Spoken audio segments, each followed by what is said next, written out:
So the problem here with platforms like WeChat, there is really no transparency.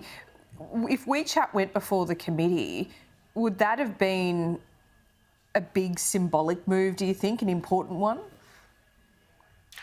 I think if WeChat had agreed to appear before the committee, that would have demonstrated some respect and some appreciation for the role that the Parliament has in our system of democracy and the scrutiny that we are entitled to apply to these important public policy issues. Their refusal to appear, I think, does indicate they have contempt for our system of government. This is an app which has hundreds of thousands of users and which independent experts testified before the committee is a platform that engages in censorship and surveillance of its users, and was described by one expert as a narrative machine for the Chinese Communist Party. So its unwillingness to front up and answer questions reflects very badly on the company and its willingness to comply with Australian law and regulations. But some other companies have demonstrated that even if they do show up, they don't come armed with the answers that are required, or there is a level of obfuscating. We've seen that with TikTok. A lot of questions had to go unnoticed. Did you finally get the answers that you requested from TikTok?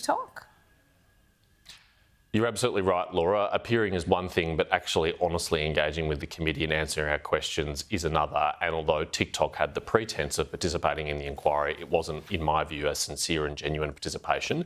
They came and tried to spin their corporate PR talking points to get through the inquiry and really refused to substantively engage with the serious questions that the committee had for them. You might remember that during the hearing, TikTok was not able to answer where their corporate headquarters of ByteDance is located. Well, taking that question on notice and spending a week considering it didn't improve the answer at all. They basically came back and said, we still don't know where the corporate headquarters are. We don't have a corporate headquarters. Do you believe that? A ridiculous proposition. Yeah. How can they not know? Utterly ridiculous. They themselves, in testimony before other committees, in submissions to other committees, in court filings, have described themselves as a Chinese company, as a Chinese parent company, and as a Chinese headquartered company. So it's something that they don't want to talk about anymore because it's become a political risk for the company. So as we know, their talking points have previously leaked to the media, and they are advised, where possible, to downplay their connection to the Chinese government and the Chinese Communist Party. And that's what they were trying to do. But it didn't wash at all with the committee, and that will be reflected in our report and our recommendations.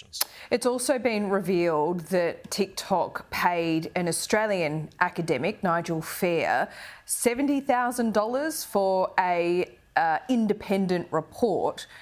How can a report be independent if such a large sum of money is being paid for it? Laura, I don't have any personal issues with Nigel Fair at all, but we have on the one hand his report, which, as you say, was paid for by TikTok.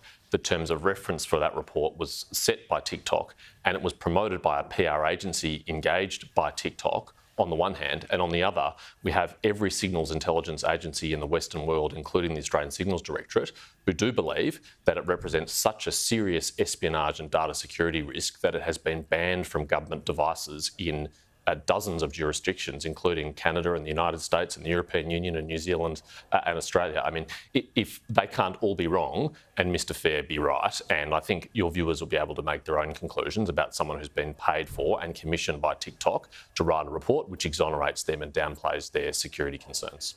James Paterson, thanks so much. We'll see you soon. Thanks, Laura.